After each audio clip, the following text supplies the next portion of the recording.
जय मसी ब्रो, जय मसी सुमी। ल आज हामी चाहिँ हाम्रो घरमा मेरो श्रीमानज्यूको बर्थडे परेको छ, त्यसैले हामी बाइबलको केही पदहरू पढेर अनि हामी प्रार्थना गरेर केक काट्नेछौँ। केक चाहिँ आज हाम्रो भदैनीहरूले पाजुलाई सरप्राइज ल्याएर आज पहिलोचोटि जन्मदिन मनाउँदैछौँ। खुसी देख्नु भएको छ, खुसी हुनुहुन्छ नि? हुन्छ। यहाँ यसो भनेर लेखेको छ भजन सङ्ग्रहको पद पुस्तकबाट म एउटा पद पढ्नेछु। भजन सङ्ग्रह 20को 4 पदमा यसो भनेर लेखिएको छ, उहाँले तपाईँको मनोरथ पुरा गरून् र तपाईँका सबै योजनाहरू सफल गराउन्। आमेन। कति मिठो वचन चाहिँ, उहाँले तपाईँको मनोरथ पुरा गरून्, तपाईँका सबै योजनाहरू सफल गराउन् भनेको छ। योजनाहरू सबै सफल गर्ने परमेश्वर हुनुहुन्छ। जति पनि योजनाहरू छ आजको दिनभन्दा अगाडिसम्म जसरी सुरक्षा दिनुभयो, आउने दिनहरूमा बनाएका योजनाहरू, कामहरू, होइन, सबै कुरामा चाहिँ परमेश्वरले सहायता गर्नुभएको होस्। प्रभुको यो वचनले भने जस्तै सबै योजनाहरू चाहिँ परमप्रभु परमेश्वरले नै सफल गराउनु भएको होस्। अर्को एउटा पद पढ्नेछु, यिर्मया 29को 11 पदमा, किनभने जुन योजनाहरू मैले तिमीहरूका निम्ति बनाएको छु ती म जान्दछु, परमप्रभु भन्नुहुन्छ, ती तिमीहरूका उन्नतिको निम्ति हुन्, नोक्सानीको निम्ति होइनन्, तिमीहरूलाई आशा र भविष्य दिनलाई। आमेन। अनि हाम्रो जीवनमा चाहिँ हामी योजनाहरू राखिदिनुहुन्छ। विशेष गरी आज मेरो श्रीमान विजयजीको जीवनमा परमेश्वरले एउटा योजना राखेर यस धरतीमा आमाको कोखबाट संसारमा ल्याउनु भयो। अनि ती सबै योजना चाहिँ प्रभुकै इच्छाअनुसारै भएको होस्, होइन। उहाँको योजनालाई जान्न सकौँ, उहाँको योजनालाई खोज्न सकौँ। यहाँ त्यही भनेको छ, यो मैले तिमीहरूका निम्ति बनाएको योजना म जान्दछु भन्नुहुन्छ प्रभु। आज हामीले योजना हामी के गर्छौँ, कसो गर्छौँ हामी थाहा छैन, तर परमेश्वर जान्नुहुन्छ, है। तर आइरहेको हुन्छ, जान्नुहुन्छ। परमप्रभु भन्नुहुन्छ, ती तिमीहरूको उन्नतिको निम्ति हुन्, नोक्सानीको निम्ति होइन, तिमीहरूलाई आशा र भविष्य दिनलाई।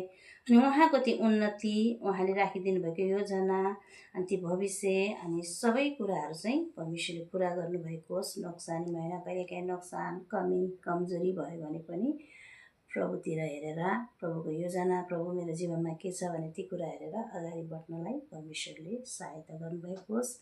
जन्मदिनको धेरै धेरै शुभकामना। परमेश्वरको यस्तो धेरै वचनहरू छ। भजन सङ्ग्रह 91 अध्यायको सुरक्षा, 23 अध्यायको सुरक्षा, अनि व्यवस्था 28 अध्यायको 1-13 वचनमा ती आशिषहरू गन्ती छ, 24-25 छ नि, ती आशिषहरू चाहिँ परमेश्वरले राखिदिनु भएको होस्। हुन्छ, परमेश्वरलाई धन्यवाद भएको होस्।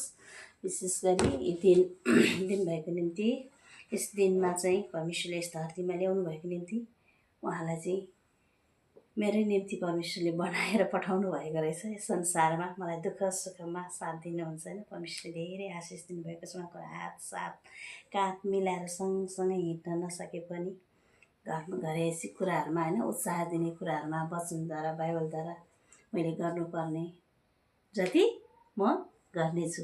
आमेन। सकेको जति। अब धेरै कुरा नसक्ने एउटा उत्साह, प्रार्थना, परमेश्वरको सुरक्षा रहोस् भनेर चाहिँ म सधैँ प्रार्थना गर्नेछु। अरू ठुलो उपहार त केही दिनु छैन ब्रो, बाहिर गएर केही किनेर ल्याउन सक्नु छैन। हुन्छ, हामी प्रार्थना गरिदिउँ, है। हुन्छ, हामी आजको निम्ति, उहाँको निम्ति प्रार्थना गर्नेछु। उहाँले सधैँ परिवारको निम्ति प्रार्थना गर्नुहुन्छ, आज हामी उहाँको निम्ति प्रार्थना गर्नेछौँ। पहिला ह्याप्पी बर्थडे भन्नुपर्छ कि प्रार्थना? पहिले प्रार्थना सिद्धौँ, है। पवित्र परमेश्वर, हामी तपाईँलाई धन्यवाद दिन चाहन्छौँ। यो समय, यो घडी तपाईँ परमेश्वरले हामीलाई दिनुभएको छ। महान प्रभु, तपाईँ परमेश्वरलाई धन्यवाद। अनि आजभन्दा 41 वर्ष अगाडि तपाईँले आमाको कोखबाट संसारमा तपाईँले ल्याउनु भयो। तपाईँ परमेश्वरले सुरक्षा दिनुभयो। यत्रो दिनसम्म हरेक खतरा, जोखिम, घटी, कमी, कमजोरी सबै कुरामा तपाईँ परमेश्वरले सहायता गर्नुभएको निम्ति विशेष धन्यवाद दिन चाहन्छौँ।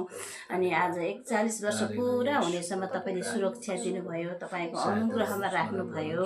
प्रभु, आज हामी प्रार्थना गर्दछौँ, अनि उहाँको विजयको जीवनमा तपाईँ परमेश्वर हुनुहोस्, आशिष दिनुहोस्, तपाईँको अनुग्रह रहेको होस्। प्रभु पवित्र परमेश्वर, म प्रार्थना गर्दछौँ, आजबाट उहाँ 41 पुरा भइसमा लाग्दछ। आउने दिनहरूमा उहाँले बनाउनु भएको योजनाहरू सबै कुरामा तपाईँ परमेश्वरले सहायता सहायता गर्नुहोस्। हिँड्दा ठेस नलागुन्, कपालको केस नजरुन् भन्छ। सबै कुरा तपाईँले केसको पनि गन्ती गरेको छ प्रभु।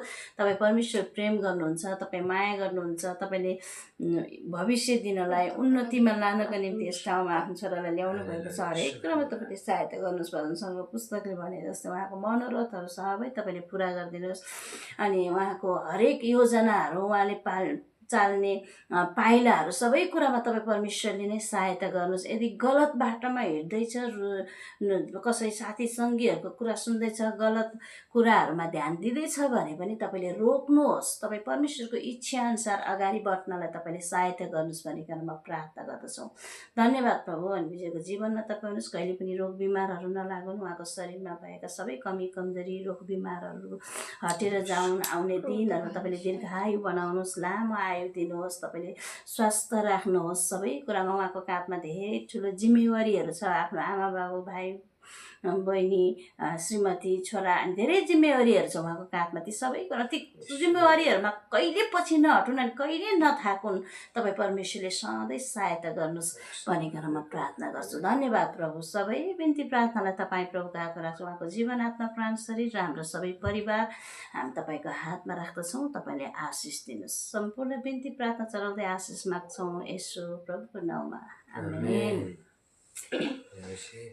ह्याप्पी बर्थडे भनौँ न त लास्ट एकछिन रोक्नु मिल्छ तल दुईवटा।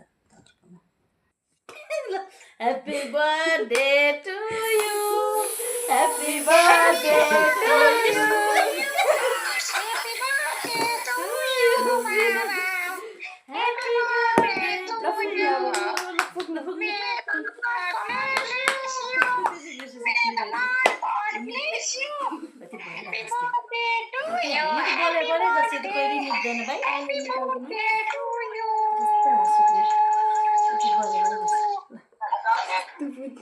Dancing in the moonlight, gazing.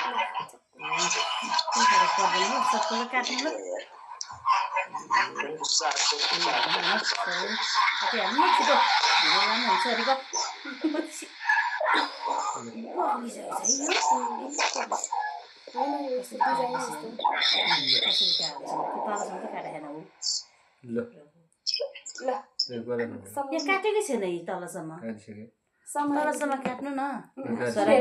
अब निकाल्नु न। अब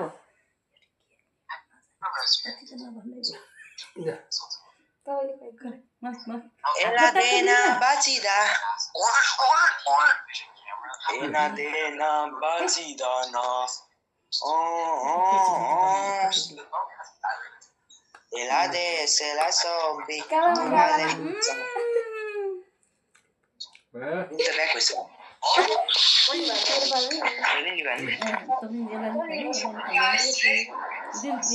कस्तो मिठो पो रहेछ केक त यसो खुवाइदिनु सुमिलाई नि।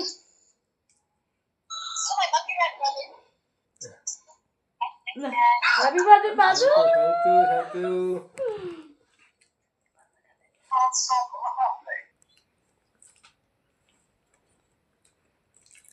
आफ्नै बर्थडे आफ्नै केक खाएर कोही छैन आज घरमा।